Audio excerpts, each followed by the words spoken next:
Alors, il est important de comprendre que les data centers s'étalent sur plusieurs ordres de grandeur. Alors souvent, on parle en watts IT. Alors qu'est-ce que c'est les watts IT? C'est la puissance informatique délivrée par un data center, ou délivrée par un serveur, ou délivrée par une baie informatique.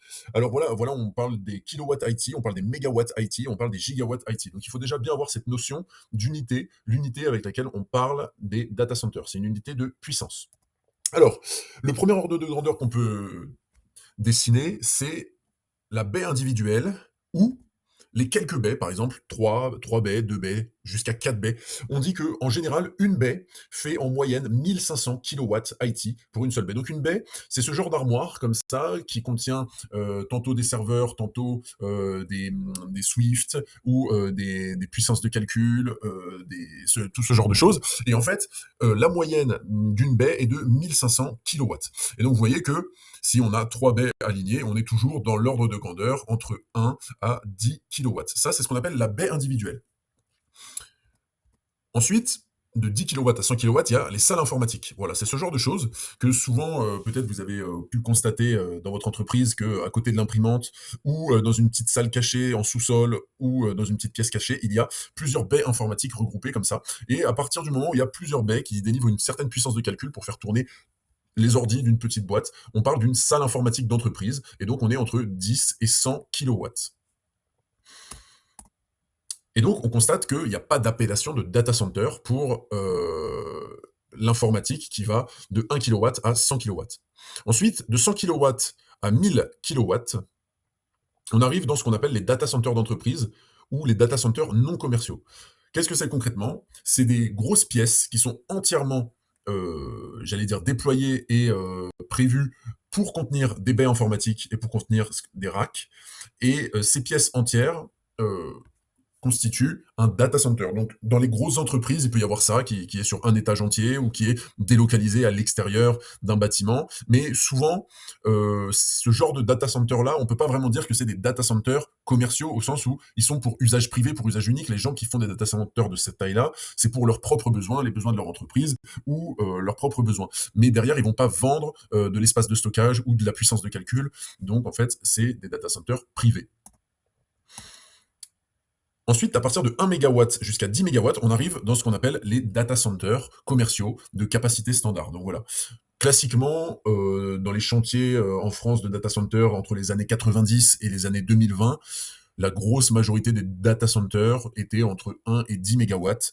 Euh, et donc, on s'en sortait très bien avec ce genre de puissance. Depuis 2020, la majorité des nouveaux data centers qui sortent de terre sont au-delà de 10 mégawatts, mais on va y venir juste après. Mais en fait, il faut se dire que la très grosse majorité des data centers en France et dans le monde, qui ont une appellation de data center ou data center commerciaux, ce sont des grosses pièces qui contiennent des racks et des salles informatiques.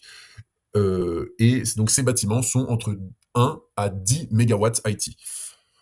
Ensuite, on arrive dans les data centers de grande capacité, entre 10 mégawatts et 100 mégawatts. Et là, on voit donc que cet ordre de grandeur, il y a vraiment beaucoup de data centers qui peuvent être faits. Ceux qui sont de 10 mégawatts ne sont pas forcément gigantesques. Par contre, ceux qui sont de 100 mégawatts, ça devient vraiment un énorme data center. Et donc, par exemple, en France, on a un énorme data center qui est celui-ci et qui a une grosse capacité de 90 mégawatts en un seul bâtiment de data center qui n'est pas délocalisé en plusieurs bâtiments.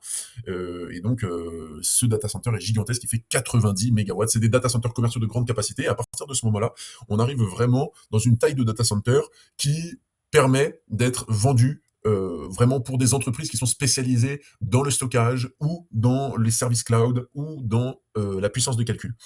C'est-à-dire que les data centers comme ça qui sortent de terre sont souvent faits par des preneurs ou des entreprises qui derrière revendent cette puissance de calcul, c'est-à-dire que ceux qui demandent la construction de cet ouvrage ne l'utilisent pas directement pour eux, mais le revendent à des géants de la tech, comme les GAFAM, par exemple. Dans cette même gamme de puissance, on a également les data centers campus. C'est aussi des data centers de grande capacité, mais ça peut contenir, si par exemple on a un campus qui contient plusieurs data centers standards de, j'allais dire par exemple 5 mégawatts, et que on en a, je dirais 4, voilà, on commence à créer un campus avec 4 bâtiments de 5 mégawatts, et donc on arrive dans un data center qui est considéré comme 20 mégawatts, et donc à 20 mégawatts, on est toujours dans cette gamme de data centers, et on a un campus. Pourquoi? Qu'est-ce qu'on appelle un campus? C'est quand les bâtiments de data center sont réunis sur une zone, mais sont dans des bâtiments distincts, c'est-à-dire qu'on sort par l'extérieur pour passer de l'un à l'autre. Donc, par exemple, dans des gros campus connus, il y a les géants de la construction de data centers que sont Equinix, Data4, Iliad, Interxion et Telehouse. C'est les très très gros constructeurs de data centers en France qui eux-mêmes ont la spécialité de revendre leurs data centers à des Google, à des Amazon, à des Microsoft, à des Apple ou à des Meta, Facebook et ce genre de choses. Et ensuite, la dernière gamme de data centers, c'est entre 100 mégawatts et 1 gigawatt. Et donc, dans cette zone-là, c'est forcément des campus, c'est pas un bâtiment seul qui peut avoir une telle puissance de calcul. Et donc, entre 100 mégawatts IT et 1 gigawatt IT, on est dans des immenses campus, comme par exemple celui de The Dales. Celui-là, il se trouve aux États-Unis. Et donc, c'est un immense campus qui contient plusieurs bâtiments de data center, celui-là qui est immense, celui-là qui est immense, et plusieurs autres bâtiments.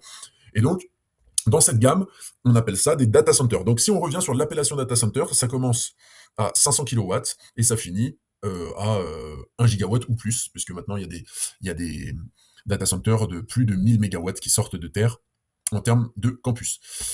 Ce qu'on appelle les hyperscale ou hyperscalers, c'est les géants data centers qui sont principalement revendus pour du cloud. Voilà la gamme un petit peu de data centers qu'on a aux USA, entre 500 kilowatts et 1 gigawatt, avec naturellement The Dales dans l'Oregon de Google que je vous ai projeté. Et en France, on est dans des data centers qui vont de 500 kilowatts IT à 90 mégawatts IT. Donc ce Paris Digital Park, en fait, si on va voir ce que c'est que ce bâtiment-là, c'est un seul bâtiment qui est constitué de plusieurs zones, mais donc c'est le plus gros data center français en un seul bâtiment. Ensuite, il existe en France peut-être d'autres data centers un petit peu plus grands que celui-là, mais ces data centers-là ne sont pas forcément en un seul bâtiment, ce sont des campus. Ça veut dire que si par exemple on assemble un data center de 20 mégawatts, un data center de 30 mégawatts et plusieurs data centers de 5 mégawatts, on va retomber sur des campus assez gros, comme celui de Data4 à Marcoussis par exemple, et donc on peut retomber sur une très très grosse zone de data center. Merci.